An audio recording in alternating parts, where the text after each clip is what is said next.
Hello everyone, minasan, konnichiwa. Welcome to our 15th episode of J-Syd InstaLive. In today's episode, we're going to be talking about the Japan Exchange and Teaching Program, also known as JET. Applications for the program are currently open until November 12, and we thought, who better to talk about the JET program than an ex-JET participant themselves? So we're inviting on Ms Carol Cheng, who is also an active member of the JET Alumni Association in New South Wales. In today's talk, Carol is going to be sharing more about her experiences living and working in Japan on JET, as well as how the program helped shape her career path today. Now, just a reminder, if you've missed any of our previous episodes, you can always find them on our IGTV tag on Instagram, or you can head to our website and go to Information and Culture, click on J-Syd InstaLive, scroll down, and you'll find the archives there. Now let's say hi to Carol. Hi, Carol. Hey, Jess, how are you? I'm good, thank you. Thank you so much for joining me today. Thank you for having me. It's always good to be able to talk about my experience. Well, without further ado, can you tell me a little bit more about your time on JET? So I was a CRR in a city called Hamamatsu, which is located in the west side of Shizuoka Prefecture. I was there between 2011 and 2014. I actually arrived in early January because I was actually on a waiting list. But so I arrived in January and that's what I did my 3.5 years. I would like to say that my role was kind of like your poster role for a CRR. I did a lot of translation, interpretation. I even got to go on international business trips with the mayor of the city. I also did English lessons for the general public as well as people who are like the city employees. I did talks on Australia. I helped out with like event planning and the running of events because my city was very active in running events, running multicultural events, as well as holding international conferences within the city. Besides, so that's work related. Besides that, my off time, I did a lot of traveling and a lot of trips around Japan because I was in the center of Japan and I took advantage of that and just did a lot of traveling. What would you consider to be your most memorable moments on the JET program? My most memorable moment, I'll say, definitely has to be the international business trips that I got to go on. So the very first one I went on was to India, and that was like 3 months after I arrived in Japan. I was there to help the mayor of the city with like an international business meeting. So I was there doing interpretation, and kind of like got to experience some of the cultural experiences and of like everything that came with like the business. After that, I think will be all the traveling that I got to do. Japan is an amazing country to travel. What about your top 3 travel recommendations? What about your favorite? Top 3, oh, that's hard. Top 3 travel recommendation. Number 1 will be Hokkaido. It's like this huge island with like so much to see and so much to do. It is so different to Australia as well, and that's definitely one of the reasons why I love it so much. The food there is amazing. If you go there in different seasons, you can definitely see, like, say, when you go there in summer, you can see all those lavender field and all that. And then in winter, of course, all you see is like the white, pristine nature. I think number 2 for me will be Hyogo Prefecture. I did a year of study abroad in Hyogo. So for me, that's kind of like my Japanese hometown. And I will always push for people to go to Hyogo, especially because I lived in Kobe before. Kobe is like a very modern city and it's very different to other Japanese cities. So yeah, definitely I think Hyogo is up there for me. I think even though I was only there for like 2-3 days, but Akita is actually like another one that I really remembered because I went during the summer festival in Akita. I like how it is so, again, like very different scenery to Australia and also different scenery to where I was in Shizuoka as well. So Akita is also up there for me, I think. The Kanto Matsuri, I assume, is the festival that you went to with the lanterns. Yes. Yes, it is pretty impressive. Absolutely. I just had one quick question. You mentioned Hokkaido as your first one. Yeah. How is your skiing or snowboarding? I actually never tried it. Like, even though I've been to Hokkaido like how many times? Like 4 or 5 times, I think. but I always ended up going like when it's not really winter season. I'm also not that adventurous. But there is a lot of other wonderful things to see in Hokkaido. Yeah, Hokkaido is it's just amazing. The food there is amazing. I cannot stress enough how good the food there is. What would you consider to be one of your biggest achievements on the JET program? I think when it comes to like achievements, there's the whole wide range that I feel like oh I've done something, I've achieved something. Say for example, whenever there were foreign residents that came into the city hall and I did like interpretation for them, like they seem really small, but then being able to help someone and to overcome that language barrier and fill in like important documents, etc. That's like a sense of achievement there.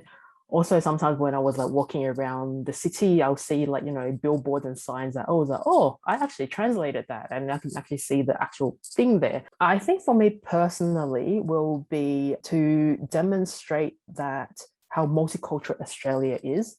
Because like when I got to Japan after a few months, I remember this lady who actually came up to me and said, like, oh, when I first heard that you're from Australia, I was quite surprised because I was imagining like a Caucasian person. And then I kind of have to explain to her that, in Australia, we're very multicultural. There are like people with very, very different backgrounds. My office also kind of like took note of that. And I actually started doing tasks that involves Chinese because I also speak and write Chinese. So I think I was able to demonstrate that someone with a diverse background can actually like also show Japan like the multicultural side of things, but also the fact that we also possess like other skills, unique skills that will be able to facilitate Japan's internationalization. So it sounds like you achieved quite a lot during your time on the JET program. Yeah, sometimes I still get flashback about it. I was like, oh yeah, that time I did that. And even though it's been like how many years since my time as a JET. For anyone who is considering applying for the JET program, is there a particular reason or maybe several reasons why you would recommend JET? For me, I gained so much experience from JET, not only career-wise, but also personal-wise. That was the first time I like moved out of home and was like kind of living by myself. Also, because of work, I've gained a lot of skills that I think I wouldn't be able to develop if I stayed in Australia. So for example, earlier I mentioned that I were on international business trips with the mayor. And I remember there was one time when I was in Jakarta and I was interpreting on the spot for the mayor. And in front of me were about 50 mayors from around the world, around the Asia Pacific region, actually. The Hamamatsu mayor said something in Japanese, and on the spot, I had to interpret that into English. Thinking back now, for me, I'm just like, wow, I can't believe I did that. But having experience like that really improved on my own self-confidence skill, like confidence. Experiencing something like that now, if I have to do public speaking, I just think back to that time and go, oh, it's this. What I'm doing now is nothing compared to that time when I had to interpret for like 50 mayors from around Asia Pacific. Career-wise, like going on JET like I developed skills where I have to like work, like teamwork, for example, and not only teamwork, but also teamwork that involves cross-cultural communication because I'm working with people from like a different cultural background. Overall, I think if I didn't go on JET, I definitely wouldn't be where I am right now. I think JET just opened my eyes and made me intellectually a better person. That's a very good wrap up, a very good promotion of why you should go on JET. It is currently the application open period for the 2022 JET program. Can you tell us a little bit about what your application experience was like when you were applying? I'd like to say JET and I was meant to be. So when I applied for JET, the time that I got it, it was actually my second time applying. Not only that, I was actually on the waiting list for like over half a year, I think. So like I did my interview in February and then got the results in about May, I believe, and which says like, you've been placed on the waiting list. Please wait until the end of the year. And then by around like October, November that year, I'm just like, there's no way I'm going to get it. And at the time I had a part-time job. So I decided to quit that job, book myself to do some traveling. And then I'm going to come back in the new year and kind of like give up on my hope of going to Japan and just like concentrate on finding a job in Australia and just stay here. Day after I quit my job, I actually got a call from the consulate to say, so we understand that you have been placed on the waiting list. We now have a position available. Are you still interested? And then I'm just like, yes. Very amazingly, everything just worked out. The timing wise worked out well. So I didn't have to go over to Japan until about 2 weeks after I came back from my booked trip. And then by the time I knew it, like come around January of the next year, I was in Japan already. That's crazy that you quit your job and the next day. And then literally the next day, just like, hey, we have a position available now. Are you interested? Just before you were mentioning on you wouldn't be where you are now without having gone on the JET program. Mm-hmm. How about you tell us a little bit about what it is that you do now? Following JET, I've kind of came like full circle. So after coming back from JET, I came back with a job lined up. At the time, I wasn't too sure what I wanted to do. Around November that year, I found a job and I was working at Expedia. When they advertised, they said like, oh, we look for people with like who have other language skills, which is one of the reasons why I think I got that job. So yeah, I was working there in a team that helps with like updating the content on the website.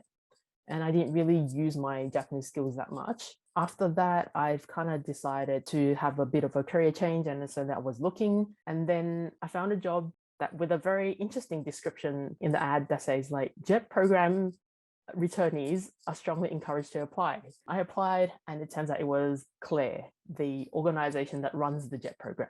And Claire is where I work now. So that's definitely very full circle. What kind of tasks do you tend to do? I personally call it CIR Part 2. Instead of me as a foreign person living in Japan doing the translation, it's kind of me, the local Australian here, doing the similar translation / kind of like cultural explanation job. Things I do, it involves a lot of language support for my co-workers who are usually here in Australia for about 2 to 3 years. So my role is called Research and Liaison Officer. Before COVID, we used to receive delegations from Japanese local governments. So usually when they come, they're here for business. I would be the one who would contact the Australian organisation to set up appointments on behalf of those Japanese delegates. Did you have any final comments that you wanted to give people? I actually have like some photos that I want to show people before I do like a final wrap up. First of all, so this is where I was. Hamamatsu. So this is Japan, Shizuoka Prefecture is here, and Hamamatsu City is here. I mentioned earlier that I went over to Japan in January instead of the regular August departure time. When I received that call from the consulate, I was told that, I was told Hamamatsu, and immediately I went on Google and tried to search up information about the city, and it said like, oh, the city doesn't snow. A week after I arrived, it actually snowed. This is the building that I worked in. This is the city hall. So I was on the 5th floor of this building. This was the division I belonged to, the International Affairs Division. This was my desk, and this is like kind of like your typical Japanese office environment. And this is the amazing view that I get. Every spring we get like the cherry blossom view, and it's like kind of like the best view in the city. I was on like the international business meetings that I mentioned earlier. I also helped with like supporting like the running of events and organizing of events. I also did English teaching to like the general public as well as the city employees. And I was also on the radio. I kind of had like a regular radio gig. This was me.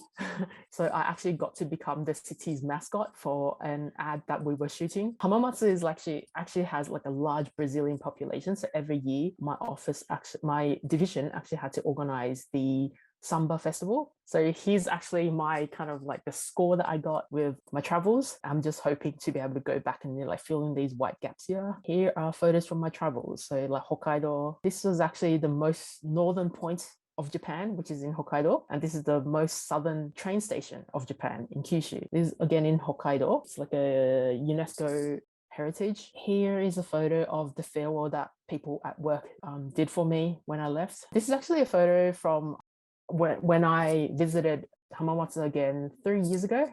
And these were people that I worked with, and they came and we had dinner. It was a really nice little reunion. And the final photo I want to show is just to show kind of like the full circle that I came. So like I mentioned with my current role at Claire, before we used to receive delegations from Japan. And in 2019, one of the delegation was actually the mayor of Hamamatsu. So the mayor of Hamamatsu, and that's like Sydney Opera House, and that was actually my division head. So they came and we did a promotion for Hamamatsu in Sydney, and that was me doing the interpretation, not as the CR of the city, but as a Claire employee. And the mayor was delivering the presentation, and I was able to do I would say a pretty good interpretation because I know the city so much after living there, having been lived there for 3.5 years. So yeah, this is kind of a little wrap up of my time in Japan and the full circle that I came. Thank you so much for sharing the photos from your time on JET. It's amazing to think of the experience I had in Japan, and I definitely wouldn't be where I am now if I hadn't gone on JET. Thank you so much for taking the time to join me today to talk about your JET experience. Hopefully you have inspired some people to be able to go and start their JET journey too. Hopefully.